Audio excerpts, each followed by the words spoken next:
I can look at this guy.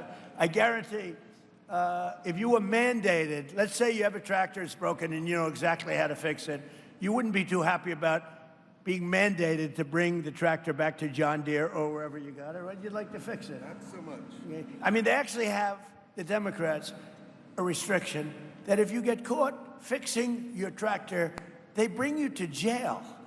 You know that? Do you know that I pardoned a man last week who was sentenced to 7 years in jail because he got caught fixing his car or his truck? I said, I like to always say, what did he do? Sir, he was fixing his truck. I said, how long is he getting? 7 years. I said, say it again. It's the first time I've ever heard it. Like 2 weeks ago, I gave him a pardon because he had to go to jail because he was fixing his tractor or his truck.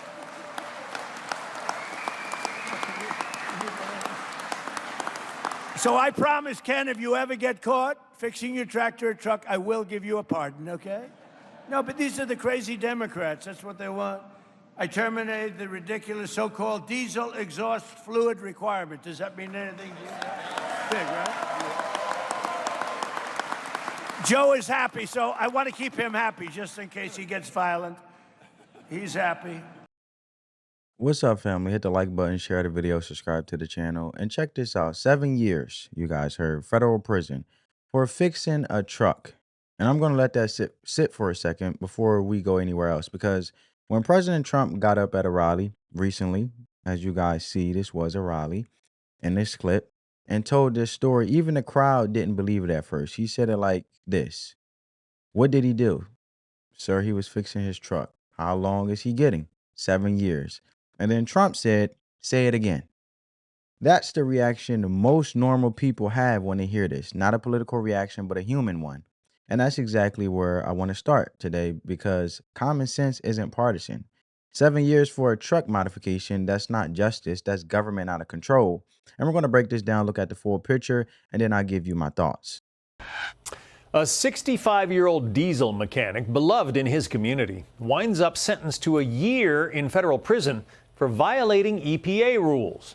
He's now asking the Trump administration for a pardon, saying he was only trying to help some truckers keep their rigs on the road. National correspondent Jeff Paul has his story.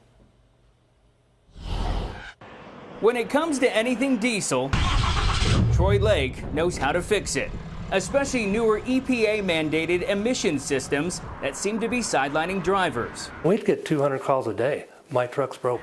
From commercial big rigs to school buses and fire trucks, Troy says everyone was breaking down. The biggest thing I was hearing is the devices or their truck broke down and not able to deliver products or not able to get to a fire. Troy found a workaround. This is the EGR system.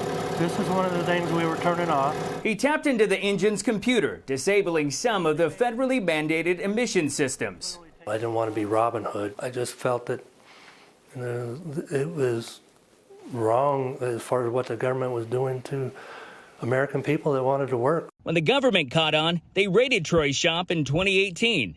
But 6 years later, under the Biden administration, he was charged and pled guilty to conspiracy to violate the Clean Air Act. Now on house arrest, Troy spent 7 months in federal prison. It's an experience I wouldn't want anybody to go through. Troy's case is now the driving force behind a new law one senator is accelerating to make sure the road ahead is much smoother for both drivers and mechanics. It's so absurd, it doesn't even seem like America. Wyoming Senator Cynthia Lummis introduced the Diesel Truck Liberation Act. We want clean air, clean water. We want our land to be beautiful. This notion that this is a binary choice, the environment or humans, is wrong. We can have both. It not only prevents the EPA from prosecuting Clean Air Act violators, but calls for freeing folks like Troy. I want my life back. My wife and I, we need our life back. When we contacted the EPA about Troy's case, they referred us to the White House. Senator Lummis has sent a pardon request to the White House, which is aware and now reviewing. A decision is ultimately up to President Trump. All right. Now, before anything else, I want to be straight with you. I'm not going to hide what this man actually did, because the moment I do that, I lose credibility, and you deserve better than spin. His name is Troy Lake, as you guys heard, 65 years old, diesel mechanic, ran his own shop, and by all accounts, beloved in his community. The kind of guy who built a reputation over decades with his hands and not with a title. And here's what he did. He removed the EPA mandated emissions equipment from diesel trucks, specifically two systems called EGR and DPF. And let me break those down in plain English because the names sound complicated, but the concept is simple. EGR stands for exhaust gas recirculation, and DPF stands for diesel particulate filter. Both are parts the government requires on diesel engines to reduce exhaust pollution. That's the intent, that's the goal. But here's what was actually happening on the ground. These systems were breaking down constantly, and when they broke, the trucks broke with them. Troy said they were getting 200 calls a day, you heard? 200 from commercial big rigs, school buses, fire trucks, vehicles that communities depend on. Drivers who couldn't deliver products, fire departments that couldn't get to a fire. And that's not a small inconvenience, that's a real operational problem affecting real people. So Troy found a workaround, tapped into the engine's computer, and disabled those systems, not to pollute rivers, not to hurt anyone. He said it himself, I quote, "I didn't want to be Robin Hood. I just felt it was wrong what the government was doing to American people that wanted to work." The government caught on, raided his shop back in 2018, but here's the part that matters for the timeline. The charges didn't come for 6 more years, and 6 years later, under the Biden administration, Troy was charged and pled guilty to conspiracy to violate the Clean Air Act, spending 7 months in federal prison and sitting on house arrest awaiting the rest of his sentence. The raid happened under Trump's Department of Justice, and the prosecution happened under Biden's. And I'm putting both of those on the table because this story doesn't fit neatly into one political box. And I'm not going to pretend it does. What I will say is that the decision to charge a 65-year-old mechanic 6 years after the fact and push for a sentence that heavy, that's where the questions start piling up.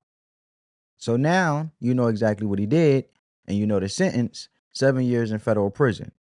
Let's sit with that number for a minute because when most people hear it in isolation, it sounds serious. Federal prison, 7 years, must have been something major, right? But I want you to put that number next to other numbers, not to make excuses for Troy, but because justice is supposed to be proportional. That's the whole point of sentencing. The punishment is supposed to fit the act. Federally, the average sentence for aggravated assault, that's physically attacking someone and seriously hurting them, runs around 4 to 5 years. And manslaughter, which means someone died because of your actions, often lands in that same range. And sexual assault cases have gone through federal courts with sentences shorter than 7 years. And I'm not telling you what to think, family. I'm just putting the numbers next to each other and asking a simple question. Does that add up?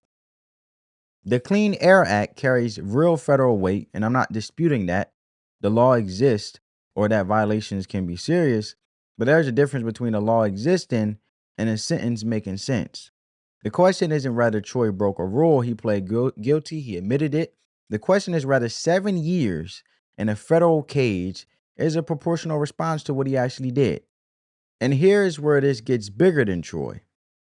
The people who wrote or the people who write EPA regulations don't drive diesel work trucks. They don't run shops. They don't get 200 calls a day from truckers who can't make a delivery because a government mandated part failed again. These regulations get written at a desk and they land on a working men and working women and working Americans, everyday regular Americans who can afford a legal team to fight back. That pattern, vague federal laws, heavy sentences, working class targets who can't mount a real defense, that's not a new story, right? And when you look at that, Americans watching this playbook run for generations, it doesn't matter, you know what I'm saying, when it comes to what color you are. When the system decides to make an example out of someone, it almost never picks the person with resources. It picks Troy Lake, is my point. It picks the guy with a shop and grease on his hands and no lawyer on retainer. And that's where the bigger conversation starts, family. Now, here's where it gets interesting. Because Troy's case didn't happen in a vacuum, What happened to him is part of a much bigger fight going on right now, and most people don't even know it exists. It's called the right to repair. And the core question is simple. When you buy something, do you actually own it, or does the company that made it still control what you can do with it? Think about it like this. You go out, you work hard, you spend your money, and buy a piece of equipment, a truck, a tractor, a piece of farm machinery. That's your property. You paid for it.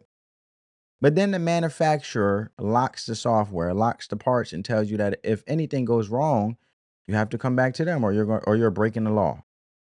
That's not ownership. That's a lease you already paid full price for. The John Deere situation is a perfect example, and I want you guys to check that out.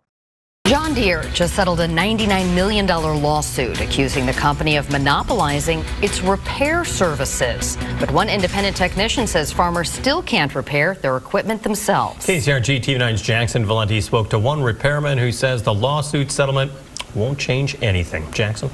Jim, as farm equipment has become more advanced, it's also become more expensive and challenging to repair. The problem is, if farmers have to go to John Deere technicians every time a tough repair is needed, the process becomes more expensive and time-consuming. Chad Varner's been repairing farm equipment for around a decade, 7 years working for John Deere and now running his own independent repair shop. For him, newer farm equipment is a double-edged sword. He says new technology makes farming easier and more efficient at the cost of being tremendously difficult to fix. The new John Deere equipment, you are married to the dealership and to the op center. You are kind of held hostage. Varner says any equipment repair involving software is effectively impossible for a farmer or technician like him to do without going through John Deere. They have basically been backed into a corner to where they have to call the dealership to send somebody out to come fix it.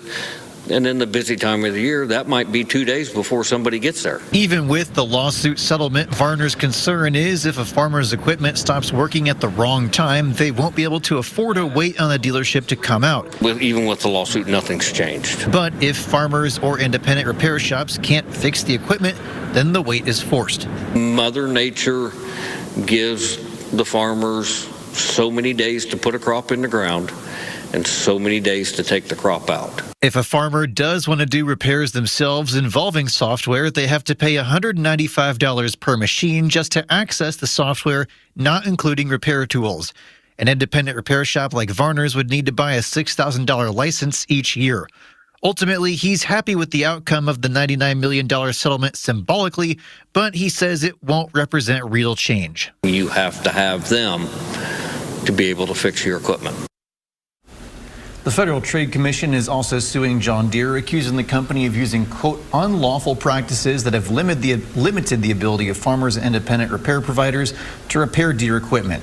In the studio, Jackson Valenti, KC. And there you have it. That's the John Deere situation. Is a perfect example of what this actually looks like in real life. You heard the technician named Chad Varner, ran his own independent repair shop, spent years working on farm equipment, and said it plainly. You are married to the dealership. You're kind of held hostage. And I went sort of through this anecdotal experience when I had a Chrysler 200 2015. Tried different, off the market spark plugs just to get a tune up. And what happened was the spark plugs would basically die out and I would have to go to the dealer and get Mopar spark plugs. So you see a lot of things trending in this trajectory where it's making hard for independent mechanics, no matter if it's diesel, tractors, trucks, cars, going in that way where the right to repair is actually becoming more less of existing when it comes to the right to repair industry, because they resort you due to the manufacturer making sure that they have all the money and make sure that they profit from every way, shape, and form to starve and basically push out independent technicians and individuals who fix cars, unless there's older cars from back then, which I tend to like older cars anyway versus this new generation. And I always like a car that's used because it's already broken in, because, the earlier years of it, there's always, technician problems, recalls, et cetera, not to get off track. But If a farmer's tractor breaks down and the repair involves any software, they can't fix it themselves and they can't call an independent shop either. And it's also like the starvation of independent shops to weed them out so the manufacturer dominates, right? Corporate. And they have to wait on John Deere to send someone out, and in the middle of planting season or harvest, that could be 2 days, and Mother Nature doesn't give extensions on that. So John Deere just settled a $99 million lawsuit over this, accused of monopolizing their own repair services. But Varner said it's great. Nothing's actually changed on the ground. Yeah, they paid the money just for the simple fact that it was politically correct, because 9 times out of 10, no company really wants bad backlash, because reputation is everything.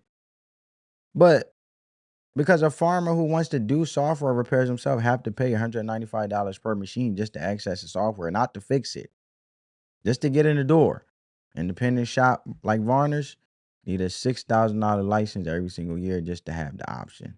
So the $99 million settlement made the headlines, the press release looked good, and the working people went back to being held hostage at the dealership, same as before. Now, I can connect that back to Troy Lake in the beginning of this video. The government mandated emissions equipment on diesel trucks. That same equipment kept breaking down and stopping trucks cold. Troy bypassed it to keep working vehicles running, and the federal government treated that like a serious crime.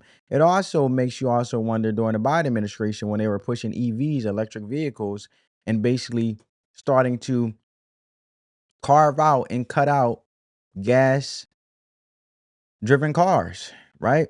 And then we have our current president who said, let the market decide, which is the advantage and also the beauty of a free market and capitalism itself, what you should be able to have options. That's the beauty of the free market.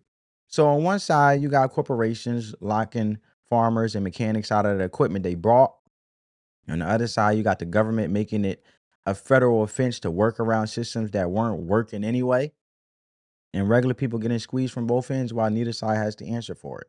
Trump also terminated the diesel exhaust fluid requirement while this was all unfolding. And that's not a coincidence when you put that next to the party and you start to see a pattern, not just a one-time feel-good moment, but a direction. And Senator Cynthia Loomis, you guys seen in the beginning of the first clip, the second news clip, Wyoming introduced the Diesel Truck Liberation Act. Diesel Truck Liberation Act, which goes even further. And it would stop the EPA from prosecuting Clean Air Act cases like Troy's and push to free people already caught up in the system. And she said it plainly. There shouldn't be a binary choice between clean air and letting a mechanic work. We can have both. The media barely touched any of this, which is why I'm covering it, because the truth needs to be out. And Biden's Department of Justice charged a 65-year-old mechanic 6 years after a raid and sent him to federal prison that almost got no coverage. I didn't know about it till now, so it's mind-blowing and shocking.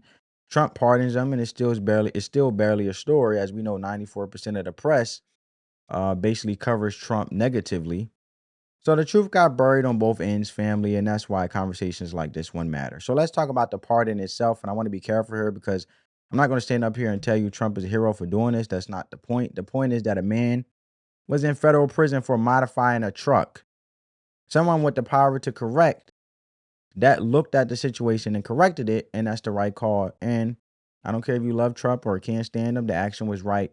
A wrong got fixed, and we should be able to say that clearly without it turning into a campaign ad.